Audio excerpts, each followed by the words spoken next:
Hello friends, welcome to our channel ideal Taiyari. दोस्तों, आज के इस वीडियो में हम जीव विज्ञान से संबंधित महत्वपूर्ण प्रश्नों को देखने वाले हैं जो railway group D, RRB NTPC mains एवं अन्य प्रतियोगी परीक्षाओं के दृष्टिकोण से काफ़ी महत्वपूर्ण हैं। दोस्तों, अगर आप किसी भी प्रतियोगी परीक्षा की तैयारी कर रहे हैं तो हमारे चैनल आइडियल तैयारी को ज़रूर सब्सक्राइब करें। तो चलिए स्टार्ट करते हैं अपने इस वीडियो को पहले प्रश्न से। हमारा पहला प्रश्न है, कोशिका शब्द का प्रतिपादन सर्वप्रथम किसने किया था? तो दोस्तों, कोशिका शब्द का प्रतिपादन सबसे पहले रॉबर्ट हुक ने 1665 ईस्वी में अपनी पुस्तक माइकोग्राफिया में किया था। दोस्तों, आपको इस पुस्तक का नाम जरूर याद रखना है। रॉबर्ट हुक ने अपनी पुस्तक माइकोग्राफिया में 1665 में कोशिका शब्द का प्रतिपादन किया था।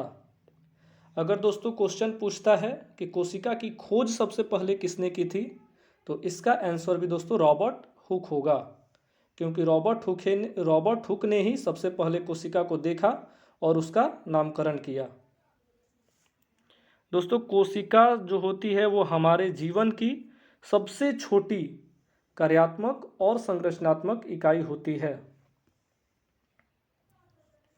दोस्तों, कोशिका के अध्ययन को साइटोलॉजी कहा जाता है। कोशिका के अध्ययन को साइटोलॉजी कहा जाता है। ये आपको दोस्तों याद रखना है, क्योंकि कई बार एग्जाम में ये क्वेश्चन पूछा गया है कि कोशिका के अध्ययन को क्या कहा जाता है। तो कोशिका के अध्ययन को दोस्तों साइटोलॉजी कहा जाता है। चलते हैं अपने अगले प्रश्न की ओर। हमारा अगला प्रश्न है, कोशिका में प्रोटीन संश्लेषण किस स्थान पर होता है? हमारे चार ऑप्शंस हैं, माइटोकॉन्ड्रिया, राइबोसोम, लाइसोसोम, केंद्रक। दोस्तों, कोशिका में जो प्रोटीन संश्लेषण होता है वो राइबोसोम में होता है। कोशिका का प्रोटीन संश्लेषण कहाँ होता है दोस्तों? राइबोसोम में होता है। दोस्तों, राइबोसोम की खोज से दो प्रश्न बनते हैं। एक तो होता है जंतु कोशिका में राइबोसोम की खोज, और एक होता है पादप कोशिका में राइबोसोम की खोज। तो दोस्तों, जंतु कोशिका में राइबोसोम की खोज जो की थी वो पैलाडे ने की थी 1955 में। जंतु कोशिका में राइबोसोम की खोज किसने की थी दोस्तों? पैलाडे ने। और पादप कोशिका में राइबोसोम की खोज किसने की थी? तो ये रॉबिन्सन और ब्राउन। किसने की थी दोस्तों? रॉबिन्सन और ब्राउन 1953 में।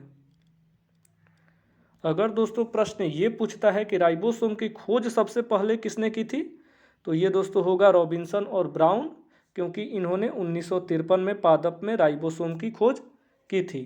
और अगर आपसे स्पेसिफिक क्वेश्चन पूछा जाता है कि जंतु कोशिका में राइबोसोम की खोज किसने की थी, तो इसका आंसर दोस्तों होगा पैलाडे। पैलाडे ने जंतु कोशिका में राइबोसोम की खोज की थी। अब देखते हैं दोस्तों, राइबोसोम जो होता है वो सबसे छोटा कोशिकांग होता है। राइबोसोम दोस्तों सबसे छोटा कोशिकांग होता है। अगर आपसे प्रश्न पूछा जाता है कि कोशिका का सबसे छोटा अंग कौन सा है, तो इसका सही आंसर दोस्तों क्या होगा? राइबोसोम होगा। अगर आपसे पूछा जाता है कोशिका की प्रोटीन फैक्ट्री कौन है, तो इसका आंसर भी दोस्तों राइबोसोम होगा।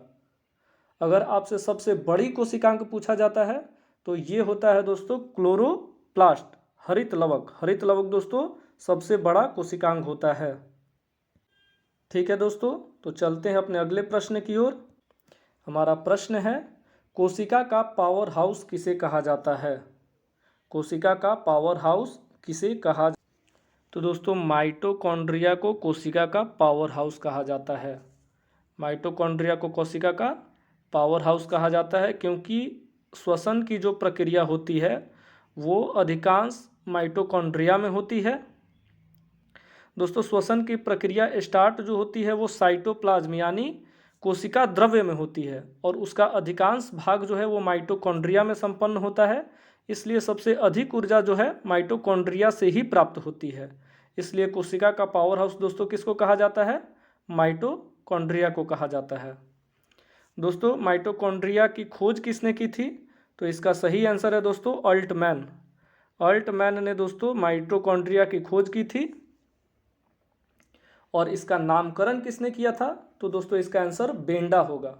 ठीक है दोस्तों, तो आपको याद रखना है माइटोकॉन्ड्रिया को कोशिका का पावर हाउस कहा जाता है। इसकी खोज किसने की थी? अल्टमैन। माइटोकॉन्ड्रिया की खोज अल्टमैन ने की थी और इसका नामकरण दोस्तों किसने किया? बेंडा।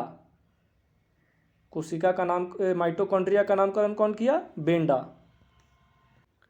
ठीक है दोस्तों, हमारा अगला प्रश्न है कोशिका सिद्धांत का प्रतिपादन किसने किया था? ये काफ़ी महत्वपूर्ण क्वेश्चन है दोस्तों। कोशिका सिद्धांत का प्रतिपादन किसने किया था?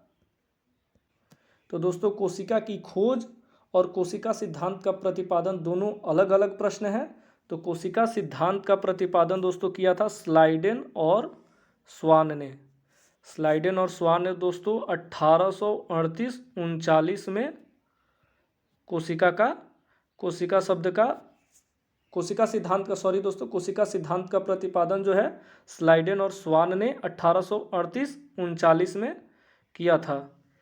ये दोस्तों ईयर भी आपको याद रखना बहुत ज़रूरी है, क्योंकि इसके वर्ष से भी प्रश्न पूछे गए हैं प्रीवियस ईयर में।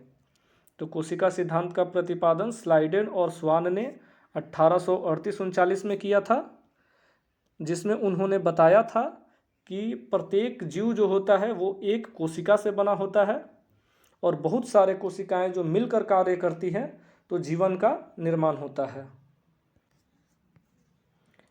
तो हमारा प्रश्न है दोस्तों, कोशिका में भोजन या ग्लूकोज का ऑक्सीकरण कहाँ होता है? दोस्तों कोशिका में भोजन और ग्लूकोज का जो ऑक्सीकरण होता है वो माइटोकॉन्ड्रिया में होता है दोस्तों, क्योंकि माइटोकॉन्ड्रिया क्या है? कोशिका का श्वसन स्थल भी है। इसलिए श्वसन के दौरान क्या होता है दोस्तों? भोजन और ग्लूकोज का जो है ऑक्सीकरण होता है, इसलिए माइटोकॉन्ड्रिया इसका सही आंसर होगा।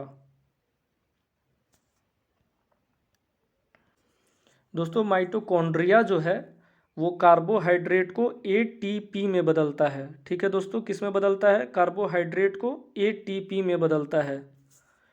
तो दोस्तों एटीपी का फुल फॉर्म भी आपसे पूछा जा सकता है कि एटीपी का फुल फॉर्म क्या है। तो दोस्तों इसका फुल फॉर्म है एडेनोसिन ट्राईफॉस्फेट। एटीपी का फुल फॉर्म क्या है दोस्तों? Adenosine triphosphate. और इसमें एक टर्म और आता है दोस्तों एडीपी।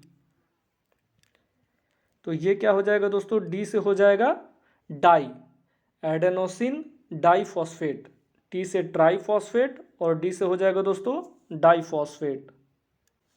अपना अगला प्रश्न देखते हैं दोस्तों, कोशिका की गतिविधियां किसके द्वारा नियंत्रित की जाती हैं?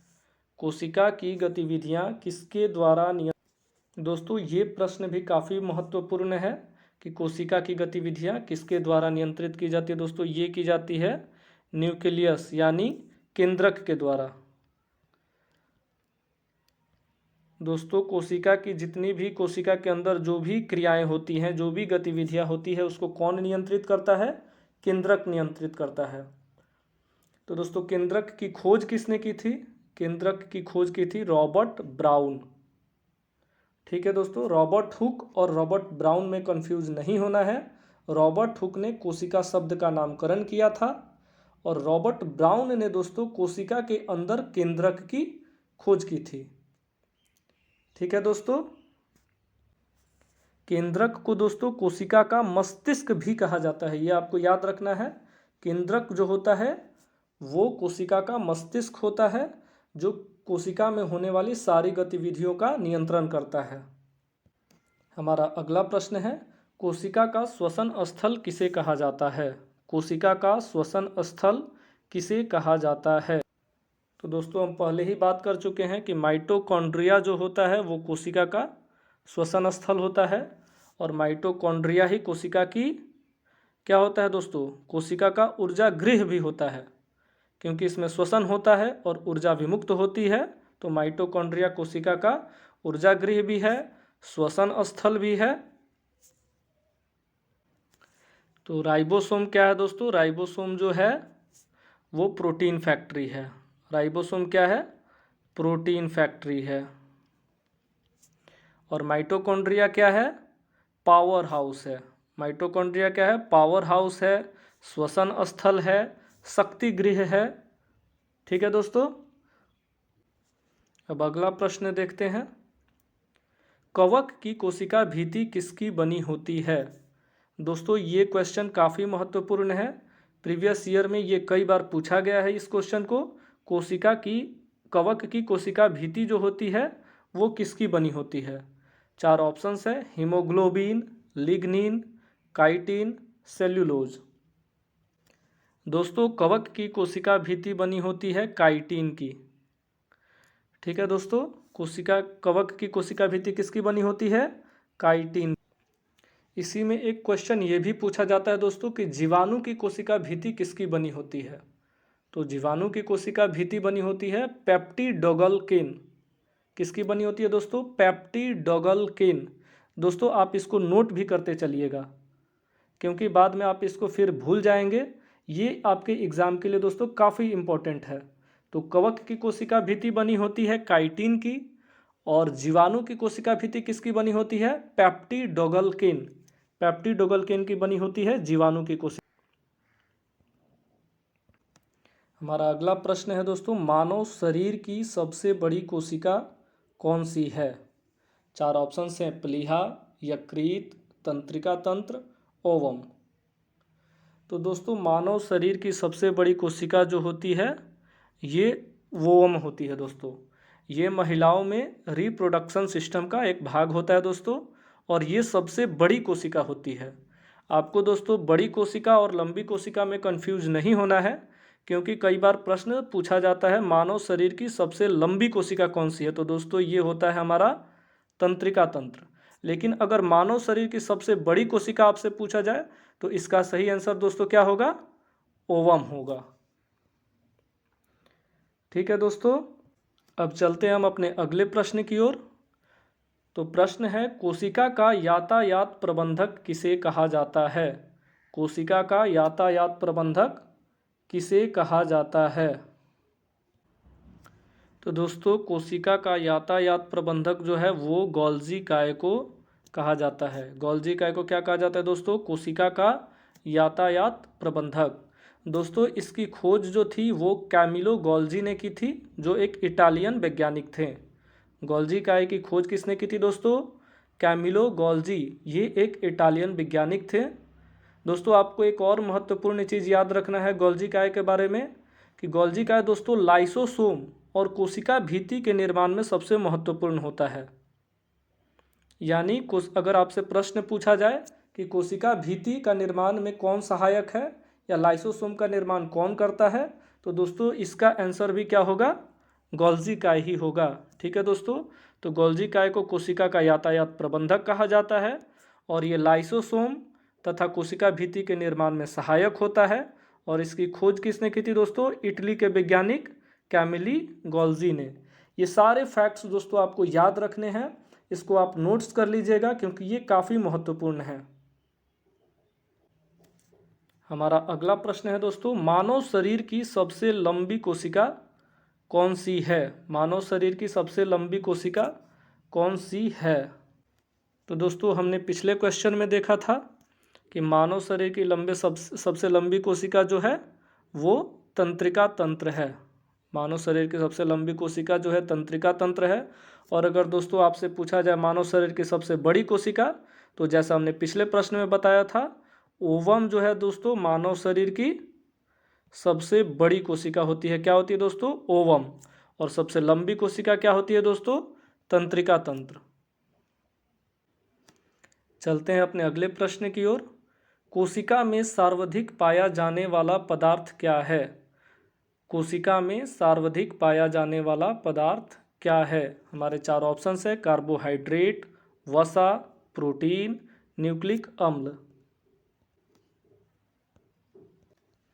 तो दोस्तों कोशिका में सबसे ज़्यादा क्या पाया जाता है, प्रोटीन पाया जाता है।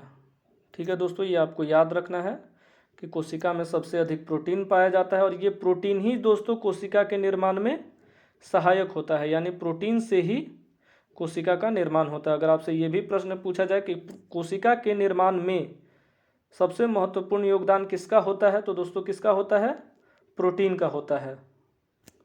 ठीक है दोस्तों, तो कोशिका में सर्वाधिक पाया जाने वाला पदार्थ क्या है, प्रोटीन है।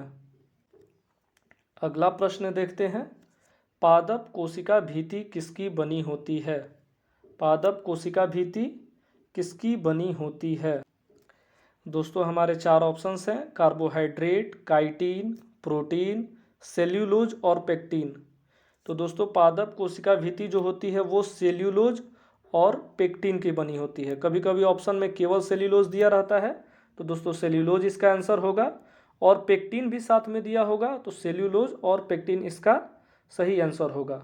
यानी पादप कोशिका भित्ति जो होती है दोस्तों बनी होती है सेल्यूलोज और पेक्टिन की। दोस्तों एक सेल्यूलोज से ये भी प्रश्न बनता है कि धरती पर सबसे ज़्यादा उपस्थित कार्बन, सबसे ज़्यादा मात्रा में कौन सा कार्बनिक यौगिक उपस्थित है दोस्तों? तो ये हमारा सेल्यूलोज होगा। ठीक है दोस्तों, अब देखते हैं अपने अगले प्रश्न को। सबसे छोटी कोशिका किसकी होती है? यानी किस जीव की सबसे छोटी कोशिका होती है? दोस्तों जो सबसे छोटी कोशिका होती है वो माइकोप्लाज्मा गैलीसेप्टिकमा की होती है। दोस्तों किसकी होती है? माइकोप्लाज्मा गैलीसेप्टिकमा। इसका नाम थोड़ा दोस्तों टफ है, लेकिन आपको याद रखना है माइकोप्लाज्मा। आप माइकोप्लाज्मा भी याद रख सकते हैं। माइकोप्लाज्मा गैलीसेप्टिकमा सबसे छोटी कोशिका दोस्तों होती है। और प्रश्न ये भी पूछा जाता है कि सबसे छोटा जीवित कोशिका कौन सी है? तो ये भी दोस्तों माइकोप्लाज्मा ही है। वर्म के बारे में दोस्तों हमने बताया था, वर्म जो होता है मानव शरीर की सबसे बड़ी कोशिका होती है।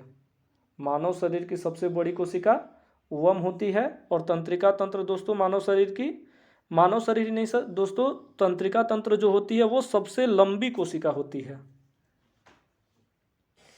चलते हैं अपने अगले प्रश्न की ओर। मानव शरीर के किस कोशिका में माइटोकॉन्ड्रिया अनुपस्थित होता है? मानव शरीर के किस कोशिका में माइटोकॉन्ड्रिया अनुपस्थित होता है? तो दोस्तों मानव शरीर के लाल रक्त कण में जो है माइटोकॉन्ड्रिया अनुपस्थित होता है। मानव शरीर के लाल रक्त कण में दोस्तों माइटोकॉन्ड्रिया अनुपस्थित होता है। दोस्तों ये भी आपको याद रखना है, लाल रक्त कण में केंद्रक भी नहीं पाया जाता है। केंद्रक भी अनुपस्थित होता है दोस्तों मानव शरीर के लाल रक्त कण में, और इसमें माइटोकॉन्ड्रिया भी अनुपस्थित होता है। ये बहुत ही इंपॉर्टेंट क्वेश्चन है दोस्तों, इसको आपको याद रखना है। हमारा अगला प्रश्न है, कोशिकीय एवं आणविक जीव विज्ञान केंद्र कहाँ स्थित है? कोशिकीय एवं आणविक जीव विज्ञान केंद्र कहाँ स्थित है दोस्तों? ये स्थित है हैदराबाद में।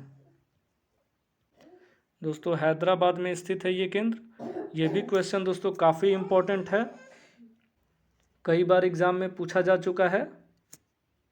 तो चलिए अपने अगले प्रश्न को देखते हैं।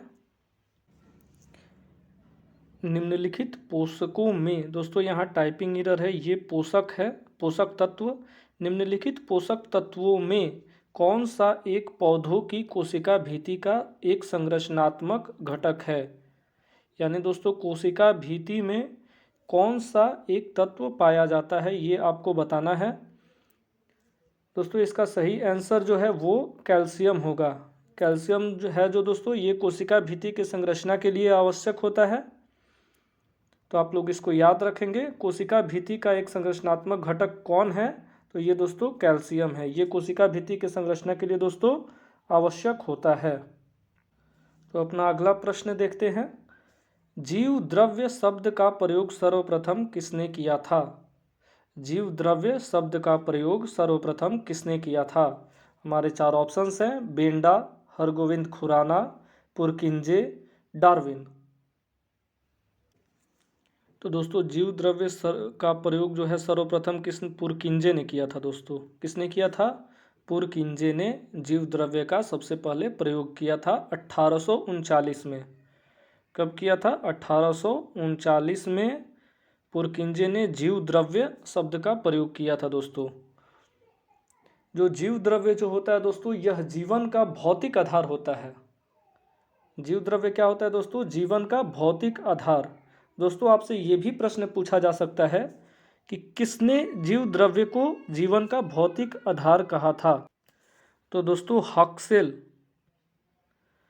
हक्सेल जो थे दोस्तों, इन्होंने जीव द्रव्य को जीवन का भौतिक आधार कहा था। ये काफ़ी इम्पोर्टेंट है दोस्तों, तो आप लोग इसको याद रखिएगा कि हक्सेल ने जीव द्रव्य को जीवन का भौतिक आधार कहा था।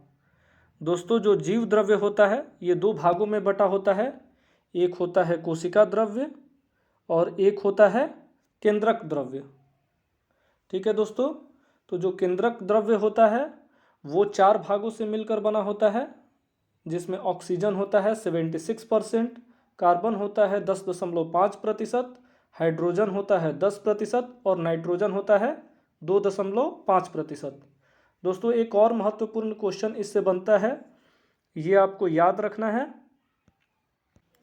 दोस्तों प्रश्न ये पूछा जाता है कि जीव द्रव्य में कार्बनिक और अकार्बनिक पदार्थों का अनुपात कितना होता है। तो दोस्तों इसका सही आंसर है, जीव द्रव्य में जो कार्बनिक और अकार्बनिक तत्व हैं, यौगिक हैं, उनका अनुपात दोस्तों 81:19 होता है। ये भी काफ़ी इंपॉर्टेंट क्वेश्चन बनता है दोस्तों, तो आप लोग इसे भी याद रखिएगा और इसको नोट्स कर लीजिएगा कि जीव द्रव्य में जो होता है अकार्बनिक और कार्बनिक यौगिकों का अनुपात 81:19 होता है। अपना अगला प्रश्न देखते हैं, डीएनए के डबल हेलिक्स मॉडल का प्रतिपादन किसने किया था। डीएनए के डबल हेलिक्स मॉडल का प्रतिपादन किसने किया था। दोस्तों इसका सही जवाब है वाटसन और क्रिक। दोस्तों वाटसन और क्रिक ने जो है डीएनए के डबल हेलिक्स मॉडल का खोज किया था और इसके लिए दोस्तों इन्हें 1962 में नोबेल प्राइज़ दिया गया था। 1962 में डीएनए के डबल हेलिक्स मॉडल के लिए वाटसन और क्रिक को दोस्तों नोबेल प्राइज़ से सम्मानित किया गया था। दोस्तों कभी कभी ये भी क्वेश्चन पूछ दिया जाता है कि डीएनए का संश्लेषण, तो दोस्तों डीएनए का संश्लेषण जो है वो किया था कॉर्नबर्ग ने। कॉर्नबर्ग ने दोस्तों डीएनए का संश्लेषण किया था। ठीक है दोस्तों हरगोविंद खुराना ने सबसे पहले जीन का प्रयोगशाला में संश्लेषण किया था। ये भी दोस्तों आपको याद रखना, हरगोविंद खुराना ने जीन का संश्लेषण सबसे पहले प्रयोगशाला में जीन का संश्लेषण किया था हरगोविंद खुराना ने। ये भारतीय मूल के वैज्ञानिक हैं। हमारा अगला प्रश्न है, कोशिका की क्रियात्मक गतिविधियाँ किससे नियंत्रित होती हैं। कोशिका की क्रियात्मक गतिविधियाँ किससे नियंत्रित होती हैं। दोस्तों पहले भी हमने एक्सप्लेनेशन में इसे देखा है। कोशिका की जो क्रियात्मक गतिविधियाँ होती है दोस्तों उसको कौन नियंत्रित करता है, तो उसको केंद्रक नियंत्रित करता है। कौन नियंत्रित करता है दोस्तों, केंद्रक नियंत्रित करता है। तो केंद्रक को दोस्तों कोशिका का मस्तिष्क भी कहा जाता है। केंद्रक को क्या कहा जाता है दोस्तों, कोशिका का मस्तिष्क। इसी से कोशिका के अंदर की सारी गतिविधियां जो होती है वो नियंत्रित होती हैं। दोस्तों आपको याद होगा केंद्रक की खोज किसने की थी दोस्तों, रॉबर्ट ब्राउन।